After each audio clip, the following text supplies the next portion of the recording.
네, 안녕하세요. 네, 처음으로 우리 야구에서 발표를 하게 되었는데요. 이 영광을 주신 이 관계자분들께 너무 감사의 말씀을 드리고요. 또 이렇게 경청해 주시는 여러분들께도 감사의 말씀을 드리고 시작해 보도록 하겠습니다.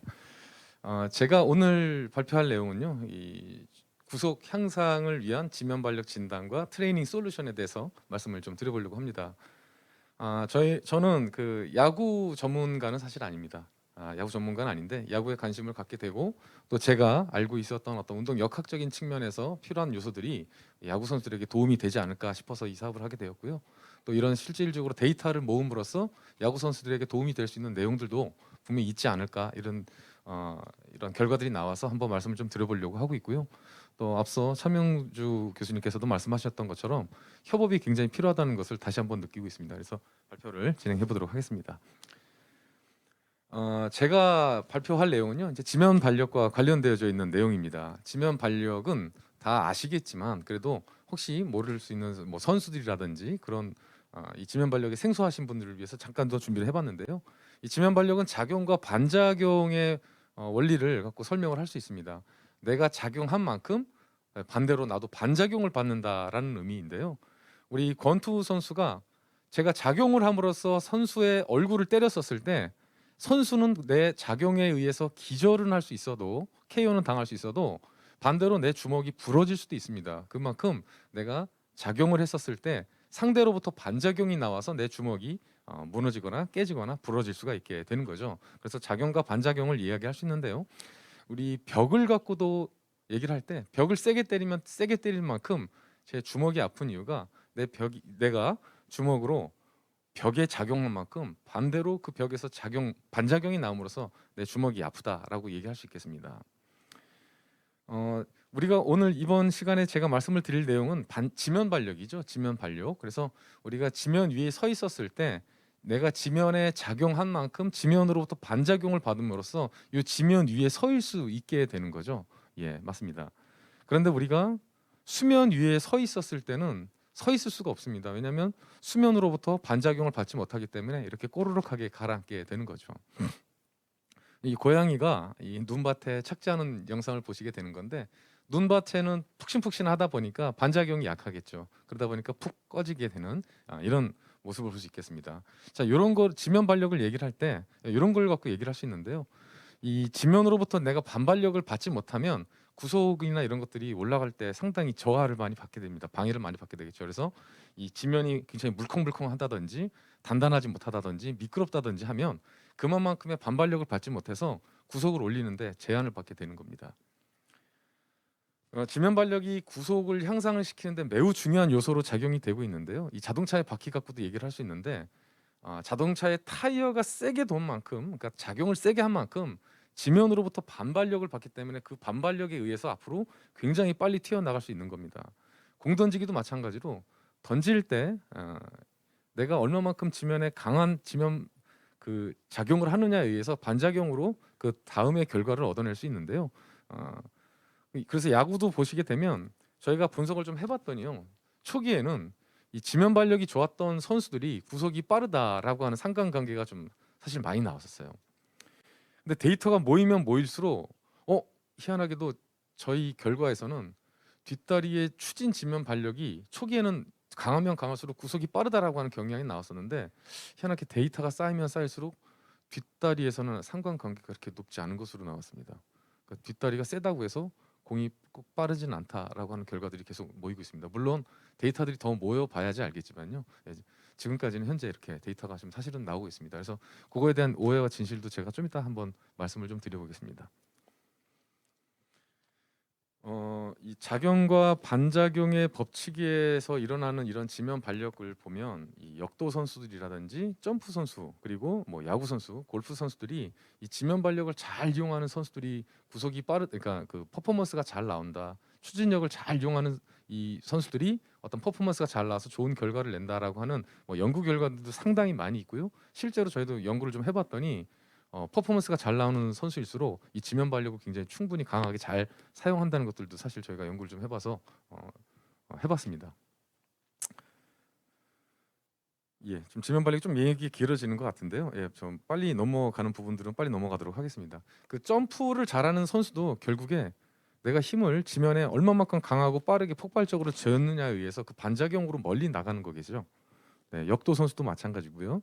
그래서 저 화면에서 보이시는 저 빨간색 화살표가 바로 내가 어떤 퍼포먼스를 진행하는 동안 지면 발력의 크기와 방향을 보여주는 내용입니다. 그래서 저 화살표가 크고 또 화살표가 오랫동안 머물러 있을수록 굉장히 강한 퍼포먼스가 나온다는 것들은 뭐 많은 연구들을 통해서 이미 밝혀진 내용들이고요.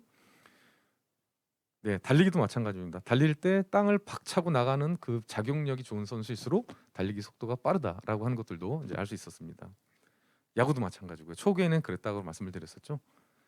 네, 골프도 예, 오른쪽으로 백스윙을 하면서 체중이 이동이 됐다가 왼쪽으로 가는 이런 지면 발력들을 잘 이용하는 선수들이 비거리가 좋다 이런 내용들도 나왔습니다. 그래서 지면 발력에 대한 내용은 간단하게 이렇게 말씀을 좀 드리면 될 것 같고요. 제가 이제 구속을 향상시키는데 중요한 요 변인들이 사실 훨씬 더 많습니다. 뭐 지면 발력, 관절의 가동 범위, 그리고 관절의 회전 속도, 보폭, 근력, 근파워, 안정성, 협응력 등등등 굉장히 많은 요소가 있는데요. 제가 사실 오늘 발표하는 내용은 지면 발력과 관련된 내용이고요. 실제로는 저는 여기서 이 요소에서 한 81개 요소를 다 한번 분석을 해봤습니다. 81개 요소를 다 분석을 해봤었고요. 그러니까 분석을 해봤더니 81개의 변인들이 나오더라고요. 근데 그 중에 좀 유의한 차이가 나오고 좀 구속과 관련된 요인들은 지면 발력에서 상당히 많이 나왔었습니다. 그래서 제가 지면 발력 갖고 한번 준비를 좀 하게 되었습니다. 그래서 뭐 관절의 가동 범위도 상당히 사실은 되게 중요한데요. 예, 보니까 관절의 가동 범위가 꼭 넓다고 해서 그 모든 선수들이 구속이 또 빠른 건 또 아니었었습니다. 물론 저희 데이터가 한 170명 정도 데이터를 분석한 결과 갖고 말씀을 드리는 건데 이게 다 정답은 아니라고 저도 생각하고요. 미리 말씀을 드리면 제가 말씀을 드리는 건 지금까지 연구됐던 결과들 갖고만 말씀을 드린 거고 정답은 아니라는 거 또 예, 앞으로도 계속 데이터가 쌓이다 보면 업데이트가 된 부분들은 또 계속 제가 또 보고를 좀 드리도록 하겠습니다. 그리고 관절의 가동 범위가 꼭 크다고 해서 공이 빠른 건 아니고 사실은 가동 범위가 작더라도 그 결과 손끝의 속도가 빠른 선수들이 구속이 빠른 거지 않습니까? 그래서 가동 범위가 넓다고 해서 꼭 손끝의 속도가 빠르고 구속이 빠른 거는 사실 좀 아닌 걸로 좀 나왔고요. 보폭도 굉장히 사실 밀접한 관련이 있다라고는 좀 나와 있는 상태인데 제가 오늘 주제는 아니니까 넘기도록 하겠습니다. 그리고 근력이 좋을수록 구속이 빠르다라고 하는 내용에 대해서는 앞서 말씀해주신 교수님께서 굉장히 정확하게 말씀해주셔서 저도 오히려 저도 이해가 잘 갔고요. 근파워도 있겠죠. 그리고 이 떨어지는 동안 지지다리의 안정성 그리고 각 관절의 안정성도 중요한 요소를 다루고 있다 이렇게 말씀을 드릴 수 있고요. 또 협응력이 또 좋아야 공이 굉장히 빨라진다 이런 등등등 내용이 있습니다. 근데 저는 오늘 구속 향상과 관련되어져서 지면 발력으로만 좀 말씀을 드려보도록 하겠습니다. 저희가 이 구속과 관련된 내용들을 분석하기 위해서 사용된 장비들은요 12대의 적외선 카메라와 40개 동작 감지 센서를 이용을 했고요. 그리고 2대의 지면 발력 분석 시스템을 이용을 하였습니다. 그래서 지면 발력에서 저희가 좀 중요하게 본 요소는 이제 추진력, 뒷다리의 추진력과 제동력을 기준으로 좀 많이 살펴봤고요. 네네. 대상자는 총 175명을 분석을 했습니다. 그리고 신체적인 조건이 비슷한 고등학생 그리고 대학생 KBO 선수들을 한 108명 정도 되더라고요. 그 대상으로 통계 결과는 산출을 좀 해봤습니다. 왜냐하면 초등학교하고 중학생들은 너무 신체적인 조건들이 좀 차이가 너무 많이 나서 신체적인 조건이 그나마 비슷한 고등학교 이상의 데이터를 분석을 해봤습니다. 그래서 뭐 저희가 아까 말씀을 드렸던 것처럼 변수 81개를 좀 분석을 해봤는데요. 모든 요소 81개, 그러니까 현장에서 감독님들이라든지 코치님들이라든지 어떤 자세가 이럴 때 구속이 좋다 뭐 이런 여러 가지 밝혀지는 내용들을 다 한번 종합을 해서 분석을 해봤더니 한 81개 요소 정도가 나오더라고요. 근데 이 81개 요소 중에서 운동학 쪽에서는 사실 많이 나오진 않았어요. 그러니까 자세라든지 어떤 뭐 스피드라든지 이런 데서는 크게 많이 나오진 아직은 않은 상태였습니다. 근데 이제 운동역학에서 뒷다리라든지 앞다리라든지 이런 지면 발력적인 측면에서 좀 데이터가 많이 나와서 저는 이번 시간 지면 발력 데이터와 그 트레이닝 솔루션에 대해서 말씀을 드리고자 합니다. 그래서 통계 결과는 뭐 다 많이 쓰시는 SPSS를 통해서 분석을 했고요. 저희가 투구 메커니즘 분석을 살펴보기 위해서 다음과 같이 많은 이벤트 중에 이렇게 표시되어져 있는 실제로 힘을 쓰고 릴리스까지만 딱 이렇게 저희가 분석을 해봤습니다. 이게 이제 주제가 넘는 말이 될 수도 있을 것 같은데요. 제가 처음에 이거를 분석을 할 때 자세인가 파워인가에 대해서 좀 궁금증을 좀 많이 사실 갖고 시작을 했습니다. 그래서 제가 아까도 말씀을 드렸던 것처럼 자세와 관련된 요소가 한 70개 정도 됐었고요. 지면 발력과 관련된 요소가 한 11개 정도 됐었는데 자세에서는 생각보다 많이 나오질 않더라고요. 상관관계 높게 나오지가 않았었어요. 물론 대상자 간의 차이도 분명히 있을 거고요. 집단 간의 차이도 분명히 있겠지만 어쨌든 자세에서는 그렇게 크게 나오지는 않았었습니다. 그래서 제가 분석을 해봤더니 실제로 이런 이 자세인가 파워인가에 대해서 얘기를 할 때 이건 지극히 제 주관적인 얘기이지만 이런 자동차를 갖고 얘기를 할 때 어떠한 자동차가 빠른가로 생각을 해보면 디자인도 굉장히 중요하지만 실제로 자동차를 얘기할 때 엔진을 갖고 얘기를 많이 하지 않습니까? 그래서 이 자동차를 얘기할 때 페라리를 얘기를 할 때 디자인보다는 사실 페라리 엔진을 높게 평가하는 거겠죠.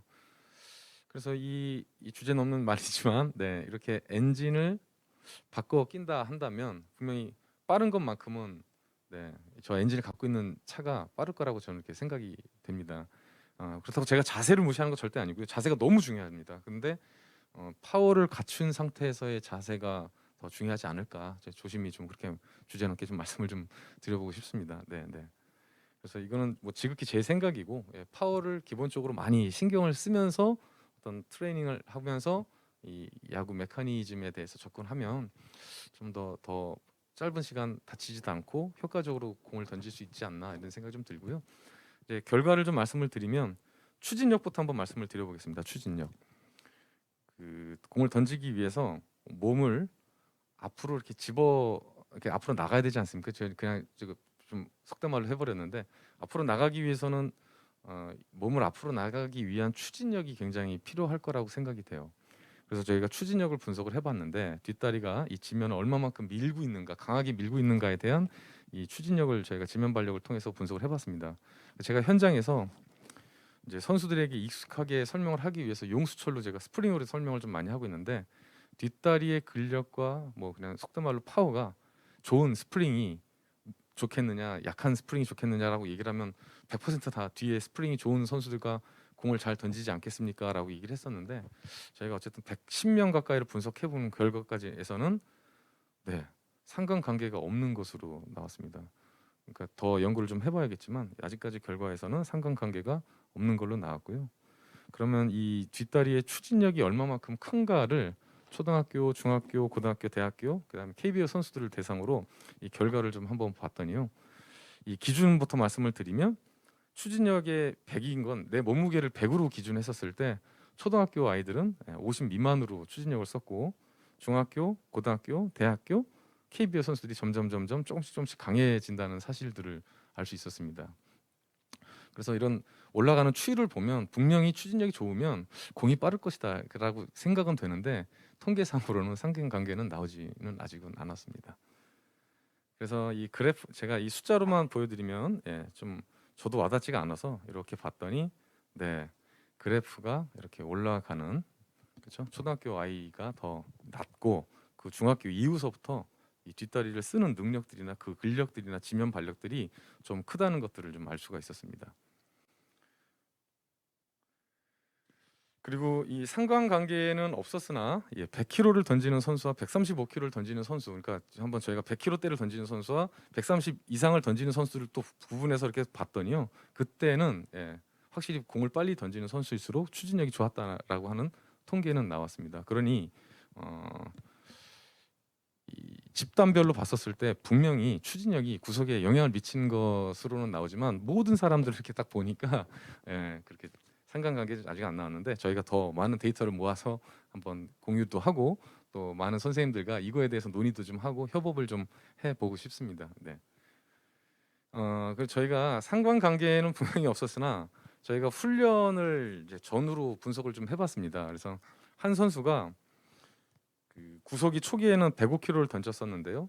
위에 있는 사진이 영상이 105km를 던졌었을 때입니다. 이게 슬로우 모션이 아니고 제대로 던지는 모습이 던지는 모습입니다. 그리고 그 아래에 있는 영상은 한 4개월 정도 훈련한 다음에 구속이 한 16km가 는 다음에 이 던지는 모습인데 보시게 되면 앞으로 나가는 속도가 굉장히 빠르다는 걸 느껴지실 겁니다. 그래서 앞으로 굉장히 강력하게 나갔고요. 저게 좋은 자세인지 안 좋은 자세인지는 사실 저는 잘 모르지만 그래서 이제 이런 것들도 얘기를 좀 많이 좀 사실은 논의도 하고 싶고 혼나기도 많이 좀 혼나고 싶고 그렇습니다. 그래서 어쨌든 이 다리의 힘이 굉장히 약했던 친구였습니다. 그래서 추진력이 초기에는 22%나 평균에 치해서 약했던 선수가 이 선수에게 폼을 가리키거나 그러진 않았고요. 그냥 정말 다리를 쓰는 훈련들을 좀 많이 했었는데 정말 많이 했었는데 앞으로 나가는 추진력이 오히려 평균보다 21%가 더 좋아지면서 전과 후가 한 47% 이상 향상이 되면서 구속이 굉장히 빨라졌습니다. 저희가 현장에서 조심스러운 부분이 폼을 좀 가리키는 부분들이 좀 조심스러워서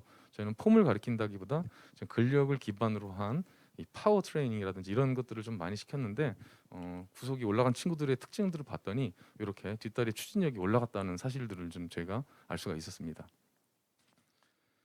요 이게 슬라이드 이게 제가 약간 달라졌는데요. 예, 지금 밑에 숫자가 좀 잘 안 보이실 수 있으실 것 같은데요. 네, 이 선수도 12kg 이상 구속이 향상이 됐습니다. 한 2달 정도 훈련했고요.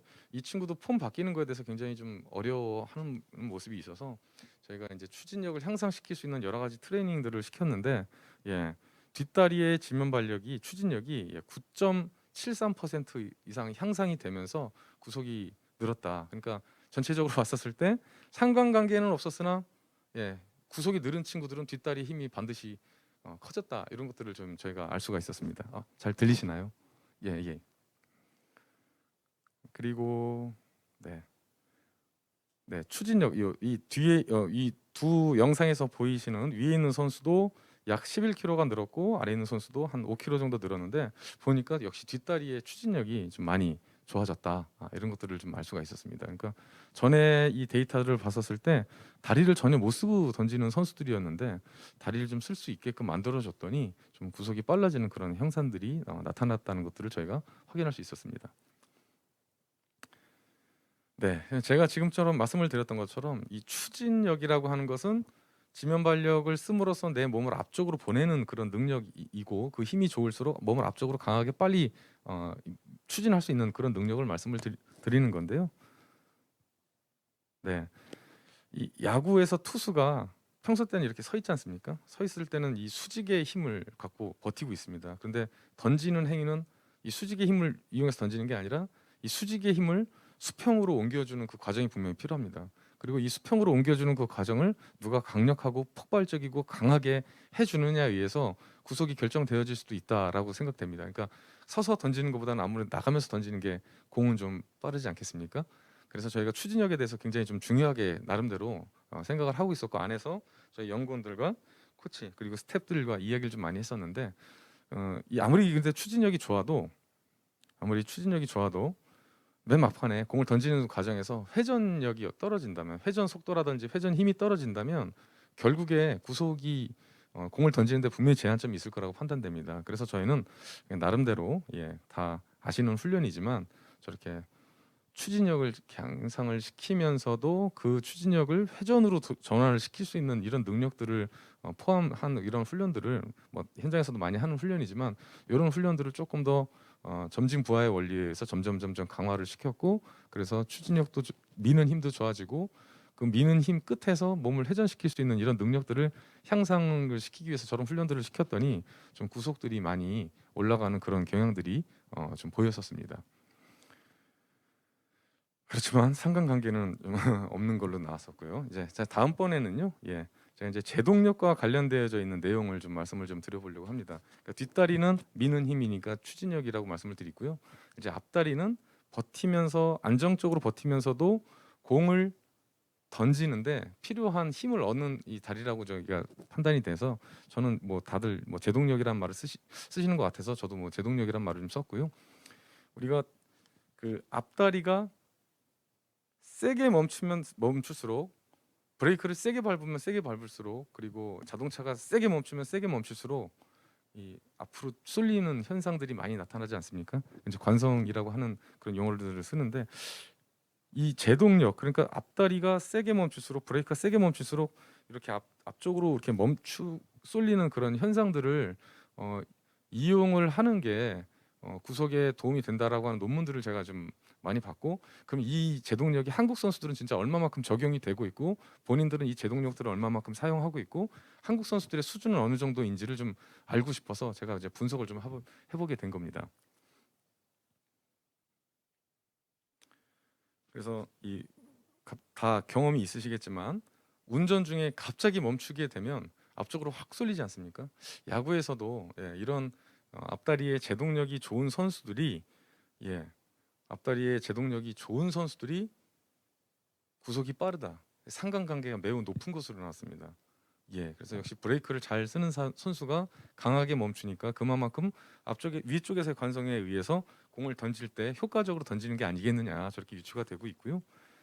이 선수들의 저희가 근력이라든지 그런 것들도 저희가 평가를 좀 해봤습니다. 원RM이라든지 이런 거 평가를 해봤더니 네, 앞다리에 이 제동력을 버틸 수 있는 이 대퇴사두근의 힘이라든지 대둔근의 힘이라든지 허리 척추 기립근의 근력들이 다들 좋은 것으로 나왔습니다. 그래서 역시 근력이라든지 이런 몸을 잘 다룰 수 있는 능력들이 좋은 선수들이 좀 구속도 빠르게 다룰 수 있지 않을까. 그래서 구속을 올리기 위해서는 역시 근력이라든지 파워가 필요한 그런 훈련들도 포함을 시켜주는 것이 좋지 않을까 이렇게 조심스럽게 말씀을 좀 드리고 싶습니다. 그래서 저희가 또 130km대와 100km대를 또 나눠서 한번 분석을 해봤더니요, 확실히 또 100km대 던지는 너무나 이제 차이가 좀 나는데요, 그 구속의 차이가 좀 나지만 눈에 좀 띄게끔 보여드리려고 자료는 이렇게 100km하고 130km로만 좀 준비를 해봤습니다. 봤더니 네, 100km대를 던지는 선수들과 130km대를 던지는 이 지면 발력의 크기가 확연하게 눈에서 차이가 난다는 것들을 확인할 수 있었습니다. 그래서 결국에 공은 다리의 비중이 꽤 많이 차지하고 있는 만큼 다리를 충분히 사용하는 것들이 중요하지 않을까 이렇게 생각을 하고 있습니다. 그래서 저희가 현장에서 이 선수들이 지면 발력이 뭔지를 잘 모르는 경우들도 있었고 얘기를 해줬었을 때 이게 지면 발력이야라고 하는 것들을 아무리 얘기를 해도 본인이 이 눈으로 보이지 않는 거에 대해서 좀 거부감을 느끼고 잘 이해 안 하려고 하는 경향들이 사실 좀 보이더라고요. 그래서 저희는 현장에서 보여주면서 이 화살표를 보면서 네가 저기 누른 만큼 힘을 쓰고 있는 거고 지금 당장 너는 얼마만큼 힘을 썼고 그 힘의 방향이 어디야라고 하는 것들을 저희가 이제 현장에서 좀 보여주면서 선수들을 이해를 시키고 선수들의 마음을 열어놓고 훈련을 했었을 때보다 좀 효과적이라는 것들을 저희가 알고 있어서 지금 느끼게 돼서 현장에서 이렇게 선수들에게 이렇게 보여주면서 이게 지면 발력이고 저 힘을 이제는 위가 아닌 앞쪽으로 한번 써보자 이제 이런 식으로 좀 유도를 하면서 훈련을 좀 시키고 있는데 좀 상대적으로 좀 이거에 대해서 빨리 인식한 선수들이 비교적 구속이 좀 빨리 늘어나는 그런 경향들을 저희가 느낄 수 있었습니다. 그리고 이 제동력과 관련돼서 역시 멈추는 그 힘 자체가 필요하기 때문에 근력이라든지 파워가 좀 완성된 선수들은 이제 조금 더 저항을 주기 위해서 다음과 같이 앞쪽으로 끌려가지 않는 저항과 그리고 더 끌려가지 않는 저항에다가 더 근력이 필요한 선수들은 웨이트를 통해서 저런 이 다리를 순간적으로 멈추고 순간적으로 피는 그런 능력들을 향상시키기 위해서 저런 훈련들을 좀 그냥 시키고 있습니다. 시키고 있는데 저 훈련을 열심히 한 선수들이 이제 많이 좀 좋아지는 것 같아요. 그래서 저희가 저런 훈련들을 좀 많이 시키고 있다. 그래서 보면 역시 위에 16kg가 향상된 구속이 16kg가 향상된 선수도 보면 앞쪽으로도 굉장히 세게 나가지만 실적으로 굉장히 버티는 힘이 좋아지면서 퍼포먼스가 좀 빨라졌습니다. 앞쪽으로 몸이 쏠리는 속도라든지 공을 던지는 속도 이런 것들이 좀 많이 좋아졌고요. 역시 구속이 좀 빨라진 선수들이 앞다리의 제동력이 이렇게 좋아진다는 것들을 저희가 알 수 있었고 결국에 통계를 돌려봤더니 상관관계가 매우 높은 것으로 나왔습니다. 그래서 뒷다리보다는 앞다리에서 굉장히 높게 나왔다는 점을 좀 말씀드리겠습니다. 제가 이제 공부도 하면서 연구도 하면서 외국 자료들을 좀 많이 좀 찾아봤었는데 이 앞다리 무릎 펴지는 속도가 매우 중요하다라고 이야기하시는 어떤 뭐 디렉터 분들이라든지 트레이너들이라든지 이런 분들 꽤 있으시더라고요. 그래서 저도 이거에 대해서 고민을 좀 한번 해봐서 이게 진짜 한국 선수들 이게 맞는 건가 좀 고민을 해서 분석을 좀 해봤는데요. 저는 잘 모르겠어요. 근데 외국에서 어떤 뭐 트레이너들이라든지 보면 무릎을 저렇게 앞쪽으로 구부리는 것보다는 그래도 피면서 공을 던지는 게 구속만큼은 좀 빠르다 이런 얘기들을 꽤 많이 하시더라고요. 그런데 이게 팔꿈치에 무리가 간다는 내용도 이해는 좀 충분히 가고 위험할 수 있다는 것도 이제 저도 알고는 있습니다. 그런데 제가 이 훈련을 하는 선수들은 보면 다리를 전혀 우선 못 쓰는 선수들입니다. 그러니까 지면 발력이 유난히 낮고 그다음에 근력은 꽤 괜찮은 것 같은데 그 근력을 잘 못 쓰는 선수들에 한해서 저희가 좀 약간 풀 트레이닝을 좀 시키는 편인데요. 이게 보니까 어, 이, 이 요소가 이 무릎을 피는 요소가 무릎을 또 강하고 빠르게 피는 요소가 저희 81개 요소 중에서는 구속과 가장 상관관계가 높은 것으로 나왔습니다. 그래서 공을 빨리 던지는 선수가 무릎을 빨리 피는 그러니까 무릎을 피는 속도가 빠른 선수일수록 구속이 높다라고 하는 굉장히 이 통계적으로는 81개 중에서 가장 높은 곳으로 나왔습니다. 그래서 저도 사실 되게 놀랬고요. 근데 무릎을 빨리 피면 빨리 필수록 이 지면을 세게 미는 게 아니겠습니까? 그래서 지면 역시 제동력을 얻기 위해서 무릎을 굉장히 빨리 피는 선수일수록 구속이 좀 빠른 이런 통계가 나오는데 이게 가장 높은 곳으로 나왔습니다. 근데 저희가 또 연구를 또 나름대로 분석을 해봤더니 한국 선수의 많은 선수들이 이렇게 무릎이 앞쪽으로 이렇게 나오고 던지는 내내 임팩트까지 해서도 그러니까 릴리즈까지 해서도 이 무릎을 피지 않는 선수들이 꽤 많았었습니다. 근데 그런 선수일수록 좀 구속이 떨어진다라고 하는 것들을 사실 좀 알 수가 있었고요. 그래서 이것도 역시 제가 초등학교, 중학교, 고등학교, 대학교 KBO로 이렇게 한번 나눠서 한번 분석을 해봤는데요. 숫자로만 딱 보시면 좀 와닿지 않으실 것 같아서 제가 이렇게 그래프를 봤더니 역시 초등학교가 가장 느린 속도죠. 예. 1초에 248.53도를 회전할 수 있는 무릎 펴짐 속도가 나왔고요. 거의 뭐 느린 거죠. 예. 근데 중학교서부터 300이 넘어가고 이제 대학교서부터 400이 넘어가는 그런 스피드들이 저희 연구 결과에서 나왔습니다. 그래서 이렇게 무릎을 빨리 피는 속도, 그러니까 무릎을 빨리 펴는 선수일수록 무릎이 그러니까 구속이 좀 빨라진다라고 하는 상관관계도 매우 높게 가장 크게 나왔던 것처럼 이렇게 결과를 한번 확인시켜 드리려고 보여드렸습니다. 어, 이게 이제 그런 것 같아요. 보면 무릎을 빨리 펴는 게 좋다. 그래서 뭐 예를 들어서 현장에서 가르쳐 주고 싶어도 이렇게 이거 무릎을 빨리 펴. 그럼 너한테 좋아. 이렇게 가르쳐 주고 싶어도 그리고 몸을 빨리 회전시켜. 너 몸이 회전이 좀 느린 것 같아. 그러니까 빨리 회전시켜. 그리고 빨리 팔을 휘둘러. 그래야 공 빨라지지 않겠어라고 이제 얘기는 사실 쉽게 어떻게 그러니까 쉽게라는 말씀을 좀 드리면 안 되지만 할 수는 있을 것 같습니다. 그런데 선수가 무릎을 빨리 펴고 싶어도 못 피는 이유가 분명히 있을 거고요. 몸통을 빨리 회전을 시켜라라고 했는데도 그 요구를 충족시키지 못하는 분명히 이유가 있을 거라고 생각합니다. 역시 팔도 마찬가지고요. 그 이유 중에 하나가 어, 점프 같은 경우로 예를 들 수가 있는데요. 예. 점프도 저도 되게 높게 하고 싶거든요. 저도 덩크슛 하고 싶고 지금 나이는 많지만 저도 덩크슛 하고 싶고 남들이 엄청 높게 올라가는 레이업 올라가서 블로킹 하고 싶고 저도 그러고 싶은데 그러지 못하는 분명히 이유가 있거든요. 근데 저한테 점프를 높게 해봐, 점프 높게 해봐 해도 저는 할 수가 없는 이유가 저의 한계가 여기까지이기 때문에 그런 것 같아요. 근데 역도 선수들 보면 점프를 굉장히 높게 뛰지 않습니까? 근데 그 이유가 자기 몸무게 진짜 뭐 한참 넘어가는 무게로 평소 때 강력한 트레이닝을 했기 때문에 점프라고 하는 것들을 굉장히 남들보다 높게 할 수가 있는 것처럼 야구 선수들도 그런 퍼포먼스를 잘 내기 위해서는 분명히 그만큼의 요건을 충족시킬 수 있을 만한 근력과 파워를 갖고 있어야 그것들이 퍼포먼스가 시행이 되지 않을까, 그게 가능해지지 않을까, 그렇게 저는 좀 조심스럽게 말씀을 좀 드리고 싶습니다. 이제 거의 끝난 것 같은데요. 예. 그래서 구속 향상을 위한 지면 발력 진단과 트레이닝 솔루션을 보면 이 81개 변인 중 상관관계가 가장 높은 것이 무릎을 가장 빨리 피는 것이었고 무릎을 가장 빨리 피는 선수일수록 제동력이 좋았다. 그래서 앞다리의 근력과 파워가 굉장히 중요한 요소가 이렇게 결과가 났다는 점을 좀 말씀을 좀 드리고 싶습니다. 그리고 이 앞다리의 펴짐 속도도 역시 아까도 말씀을 드렸던 것처럼 구속이 빨라진 선수들 보면 앞다리 펴지는 속도들이 굉장히 향상이 되었다는 것들을 저희가 알 수 있었습니다. 제가 한번 글을 한번 올렸었는데요. 이렇게 어떤 분께서 우리 아이가 이래요 이렇게 말씀하셨더라고요. 이게 구속을 올리기 위해서 무릎을 빨리 피는 게 아닌가 싶었는데 이런 결과가 나왔네. 그러니까 이런 원리 때문에 그랬네요 하면서 공감을 해주셔서 제가 항상 감사하게 생각하고 있고요. 그래서 이런 결과들을 봤었을 때도 무릎을 잘 쓰는 선수일수록 이제 구속이 좀 뭐 빠르다라고 말씀할 수 없지만 결과상은 그렇게 나왔다는 점 말씀을 드립니다. 그리고 이 랜딩 시 이 앞다리가 땅에 닿았었을 때 종아리 각도가 낮으면 낮을수록 낮은 선수일수록 구속이 빨랐다라고 하는 상관관계도 나왔습니다. 역시 마찬가지인 것 같은데요. 이렇게 무릎이 앞으로 나오면 밀릴 수가 있겠지만 무릎보다 이렇게 종아리를 뻗음으로써 무릎이 밀리는 것을 예방을 하고 제동력을 향상을 그래서 제동력을 향상을 해서 공이 좀 빨라지지 않았나 이렇게 생각이 됩니다.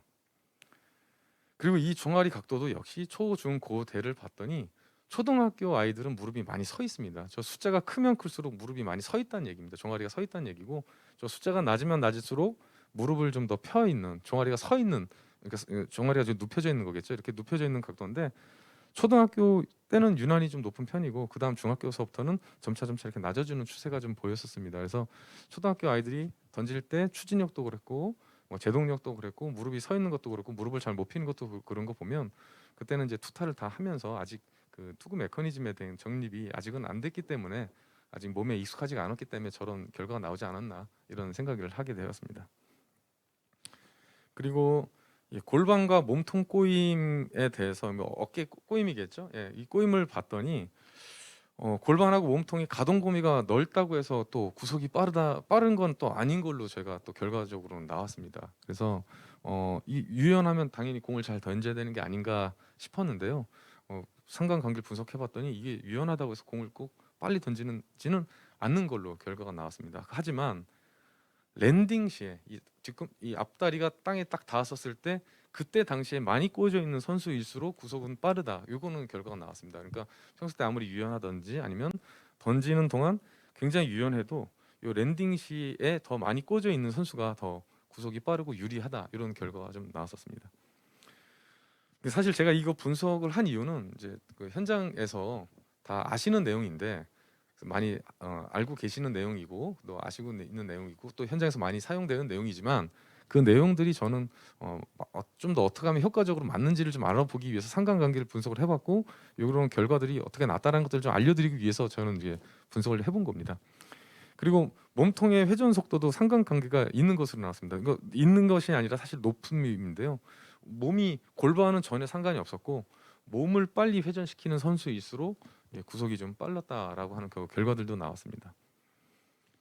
그리고 유일하게 좀 상관관계가 저것도 있음이 아니라 사실은 높음인데요. 어깨 가동 범위가 높은 선수일수록 구속이 빠르다라고 하는 그런 사실들도 좀 저희가 연구 결과로 알 수 있었습니다.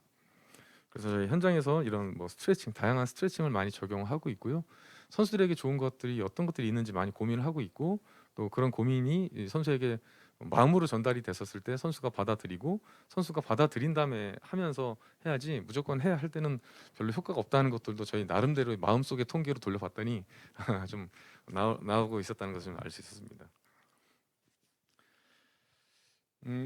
제가 아까도 말씀을 드렸지만 이게 제가 말씀을 드린 거는 뭐 정답은 절대 아니고요. 저희가 그 얻어져 있는 그래도 나름대로 수백 명의 데이터를 통해서 얻는 것이 맞고 어느 것이 효과적이고 이런 것들을 좀 알아보기 위해서 저희가 또 한국 선수들은 어떤지를 좀 알아보기 위해서 데이터를 좀 분석을 해봤는데 훨씬 더 많은 데이터가 사실은 있는데 저희가 저는 또 데이터 전문가이다 보니 또 현장에서 계신 분들과 또 의사소통을 통해서 좀 나오게 됐고요.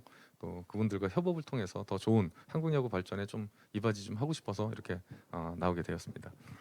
결론만 좀 말씀을 드리면요. 뭐 좀 억양이 좀 이상할 수 있는데요. 구속은 어깨에서 나오지 않는다. 좀 감히 좀 그렇게 좀 말씀을 좀 드리고 싶고요. 아까 팔이 차지하는 비중이 7%라고 말씀하셨는데 제가 많은 이제 연구를 좀 나름대로 해봤는데요.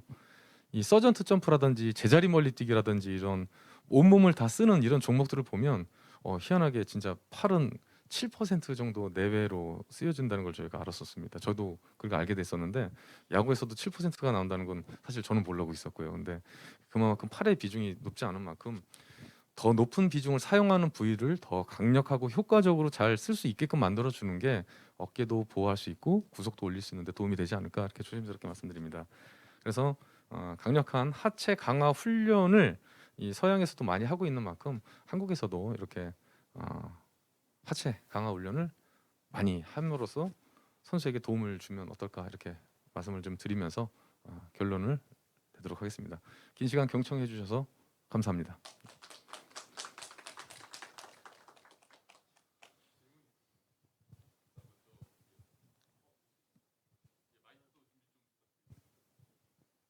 가는 동안 그럼 제가 먼저 예.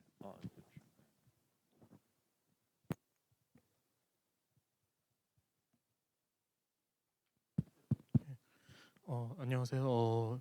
이 제동력하고 추진력에 관해서 얘기를 해주셨잖아요. 이게 흔히 제동력하고 추진력은 완전히 역의 관계잖아요. 어떻게 보면 그래서 어쨌든 최대 추진력과 최대의 제동력을 갖췄을 때 빠른 구속이 나온다 이렇게 되는데 이 두 개가 동시에 이루어졌을 때 부하도 워낙에 크게 일어날 수 있잖아요. 그래서 혹시 이런 부상 위험성이나 이 부하가 계속 어릴 때부터 지속되면 워낙에 선수 생활이 혹시 짧게 이어질 수도 있다라고 걱정이 되는데 혹시 그런 부분을 좀 이제 덜 만한 트레이닝 솔루션 그런 게 있을까 해서 여쭤보고 싶습니다. 예, 너무 좋은 말씀 감사드립니다. 좋은 질문 감사드리고요. 맞습니다. 그 추진력을 낼 때도 결국에 몸 부하를 받고요. 제동력에서 훨씬 더 큰 부하를 받습니다. 근데 이걸 모든 아이들에게 적용시키는 건 아닌 거고요.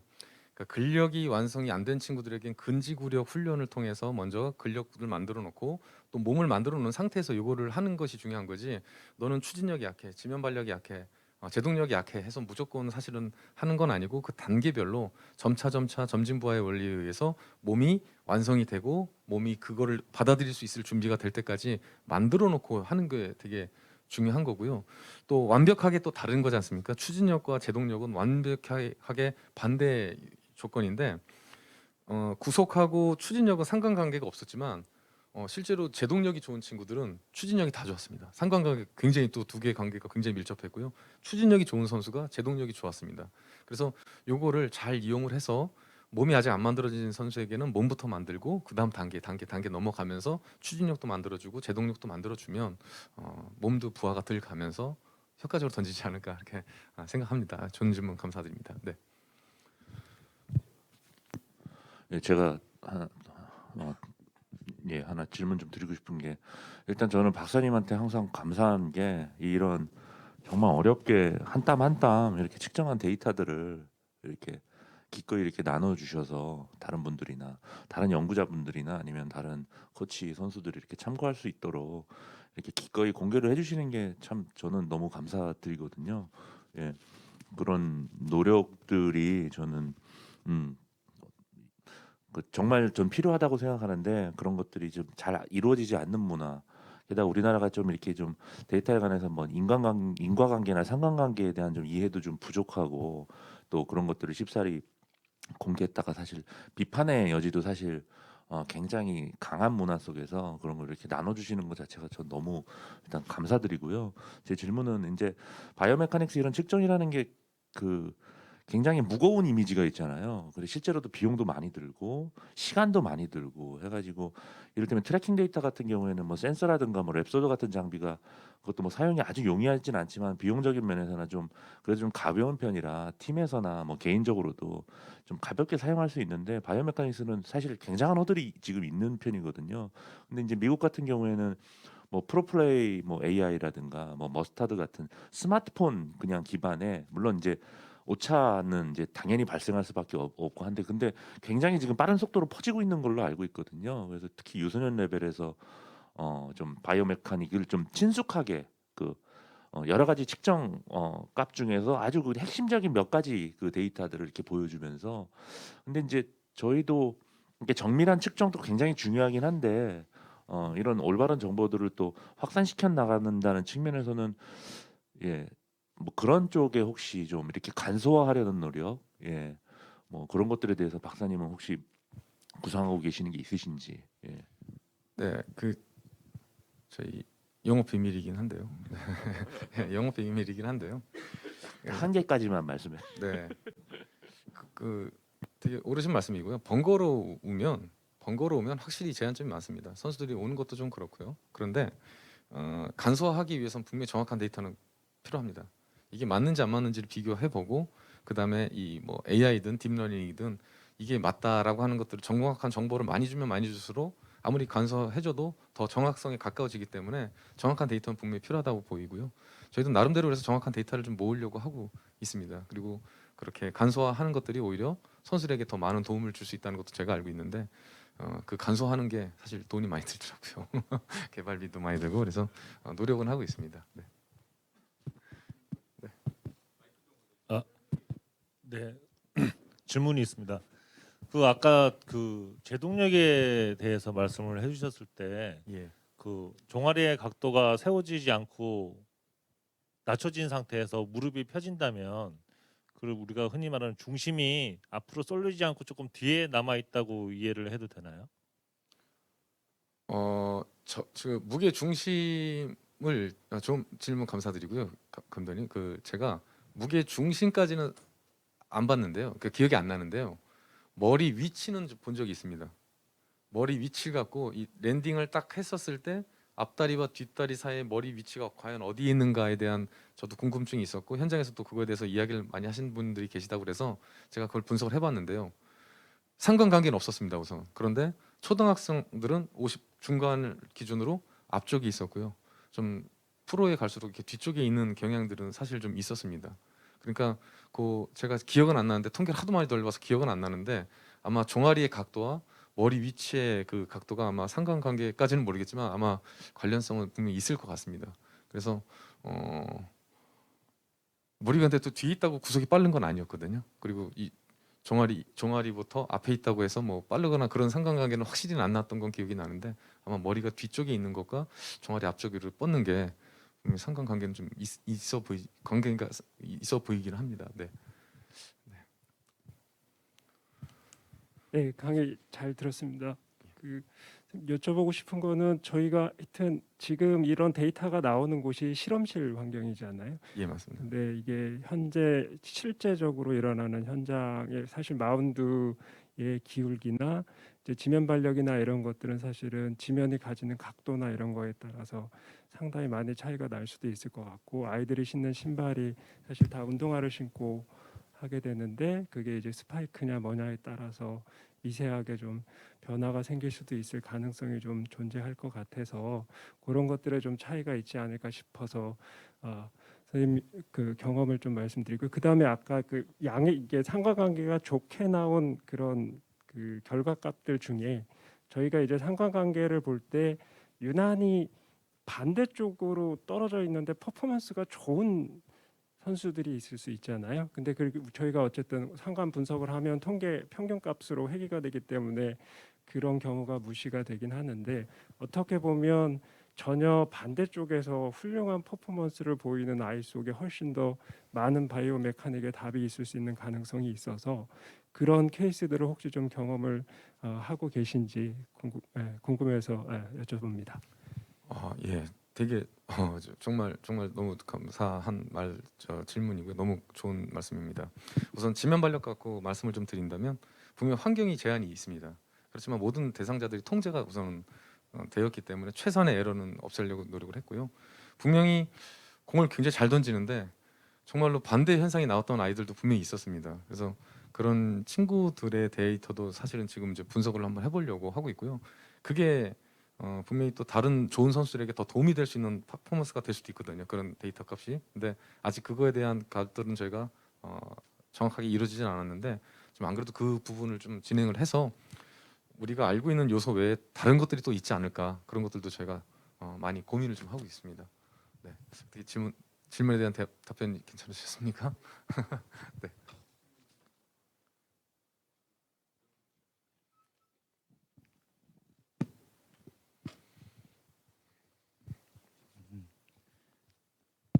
네, 너무 좋은 연구 이런 것들을 해주셔서 저는 마음속으로 너무 고맙게 생각하고요. 이런 부분들이 진작에 했었으면 뭐 이런 생각도 좀 들기도 하고. 그런데 물론 뭐 그 좋은 내용이었던 것 같아요. 좋은 내용이었고 굉장히 중요한 내용이고.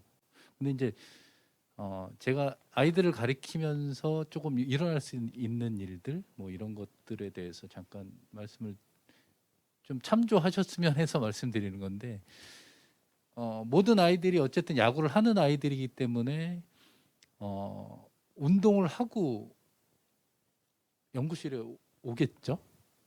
네, 그러면서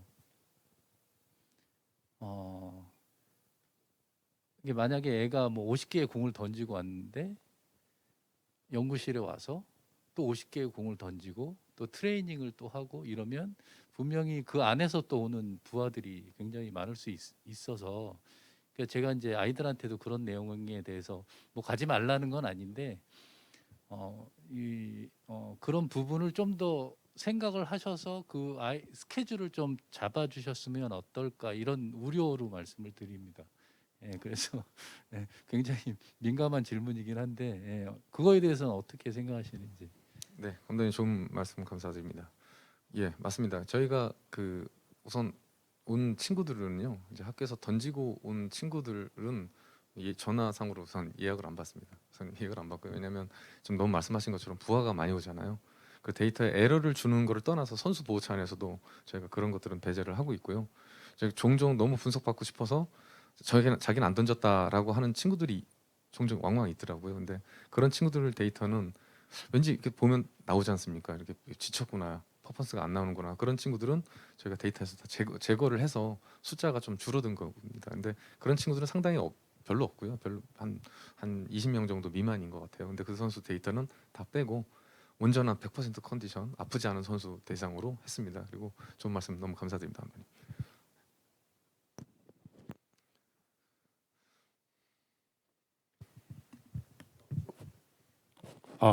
좋은 강의 너무 감사드리고요. 저도 뭐 역하고 있는 사람으로서 많은 실험하신 것에 대해서 너무 존경스럽고 또 좋은 데이터 주셔서 감사하고요. 근데 한 가지 말씀드리고 싶은 거는 좀 고려해야 될 사항이 그러면 지금 같은 프로 선수도 있고 대학 선수도 있고 고등학교 선수들이 있는데 저 친구들이 저런 스피드가 좋아졌을 때 경기력하고 어떤 상관관계가 있는지를 좀 봐주는 것도 좀 필요한 것 같아요. 왜냐하면 공은 빠져주시정 커맨드가 안 된다든지 뭐그 로케이션 자체도 안 된다는 수도 있고 그게 부상하고의 상관관계가 또 있을 수 있는데 그거는 전혀 지금 고려된 사항들이 아니에요. 일단은 뭐 구속이 향상된 거에 대해서는 좋은 점들인데 그게 과연 그 선수들이 직접적으로 실질적으로 프로 선수들 데이터도 있을 건데 그 선수들이 과연 경기력하고 어떤 상관관계가 있는지를 좀 보셨는지 좀 그게 궁금합니다. 좋은 질문 감사드립니다. 뭐 솔직하게 다 말씀을 드리면 그 경기력에 대한 관심을 제가 요즘 사실 최근에 한 몇 달 전부터 갖게 됐습니다. 그래서 던지고 나서 경기력이 훈련을 하고 나서 경기력이 좋아졌는지 안 좋아졌는지 이 선수들과 이제 얘기를 좀 하고 있고요. 그런 결과들이 나오려면 사실 좀 시간은 좀 걸릴 것 같고요. 또 저희도 선수 보호 차원에서 최대한 이제 구속에 너무 집중한다기보다 구속이 안 올라가는 그 이유를 찾아줌으로써 보강해주는 형태로 요즘은 조금 좀 선수 측면 보호 측면에서 도움이 되지 않을까 이렇게 생각을 하고 있습니다. 그리고 제가 뭐 많이 부족한 사람입니다. 많이 부족한 사람이고 경험도 없는 사람이고 그래서 좀 많은 데이터들을 공유를 하고 또 저 함께 협업을 하는 그리고 같이 공유를 하면서 서로 성공하는 그런 관계가 되었으면 좋을 것 같습니다. 그래서 열심히 하도록 하겠습니다. 좋은 질문 감사드립니다. 그러면 제가 마지막 질문 하나 드리겠습니다. 일단 훌륭한 연구를 해주셔서 일단 고맙다고 이런 공유를 해주셔서 고맙다고 일단 먼저 인사를 드립니다. 제가 어제 오늘 바이오메카닉스 관련해서 세션을 모두 듣고 느낀 게 있는데 뭔가 좀 더 코멘트를 하고 싶은 게 있어서요. 그러니까 구속은 구위의 95% 정도를 설명하는 거지 100%는 설명하는 게 아니거든요. 그러니까 140의 직구가 145의 밋밋한 직구보다 치기 어려운 경우가 있어요. 그런데 이제 트래킹 데이터는 이런 것들을 설명합니다. 그래서 결과 데이터를 구속이 아닌 구위에 접근을 해보면 좀 더 좋지 않을까 싶었어요. 그래서 뭐 공의 회전이나 방향, 회전 효율, 그리고 회전수 뭐 이런 것들을 좀 더 활용하면 좋지 않을까. 그리고 상관관계나 이런 고전 통계도 있지만 좀 머신러닝이나 딥러닝 이런 기법을 좀 더 활용하면 정말 무서운 속도로 발전하지 않을까 싶습니다. 그리고 개인적으로 이제 질문을 하나 드리려고 하는데요. 바이오메카닉과 관련해서 이게 뭐 비교할 때 안정화된 표본의 기준 이런 것들이 있는지 연구가 있는지 좀 여쭤보고 싶습니다. 네, 또 역시 또 좋은 말씀과 또 질문 감사드리고요. 딥러닝에도 저도 관심은 있지만 좀 어려운 부분이 사실 있더라고요. 그래서 데이터를 좀 더 모아서 딥러닝에도 좀 도전해 보려고 하고 있는데요. 안전과 관련해서 말씀을 좀 주셨는데 저희가 통계를 내는 이유가 이제 보통 선수가 어디 범위 안에 들어와 있는가를 찾는 게 되게 중요한 것 같아요. 그래서 이걸 벗어났었을 때 부상의 위험성이 있더라 없더라라고 하는 것들을 찾으려면 사실 기준이 필요하지 않습니까? 그런 기준을 마련하는 아직의 과정일 뿐이라고 저는 생각하고요. 더 많은 데이터가 모이면 아마 지금 말씀하신 것처럼 요선을 벗어나면 위험해, 요선 밑으로 떨어지면 선수로서 어려워, 뭐 이런 여러 가지 데이터들이 더 많이 나올 것 같습니다. 그래서 지금은 데이터가 부족하지만 그걸 더 채우기 위한 과정이다 이렇게 생각해 주시면 감사할 것 같습니다. 네, 뭐 많이 부족한 사람입니다. 그래서 저 열심히 하려고 하고 있고요. 예, 앞으로도 계속 교류를 통해서 여러분들께 자주 인사를 드리고 싶습니다. 오늘 경청해 주셔서 너무 감사드리고요. 또 좋은, 또 제가 항상 존경해 하던 분들을 여기서 뵙게 돼서 더 영광입니다. 감사합니다.